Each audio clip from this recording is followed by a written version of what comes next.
If you're experiencing verification issues on Outlook after multiple failed attempts, follow these steps to resolve the problem and regain access to your account. Step 1. Check your internet connection. Ensure that your device is connected to the internet. A stable connection is essential for accessing Outlook and completing the verification process. Step 2. Clear browser cache and cookies. If you're using Outlook on a web browser, clear your browser's cache and cookies. This can help eliminate any stored data that might be causing issues with the verification process. Step 3. Use the correct credentials. Double-check that you are entering the correct email address and password. If you have forgotten your password, use the Forgot Password option to reset it. Step 4. Verify your identity. If prompted, follow the steps to verify your identity.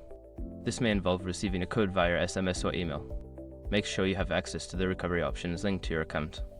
Step 5. Contact Microsoft support.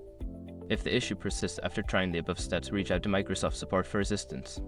They can provide further guidance and help resolve any account-related issues. By following these steps, you should be able to resolve verification issues on Outlook. If problems continue, don't hesitate to seek help from support services.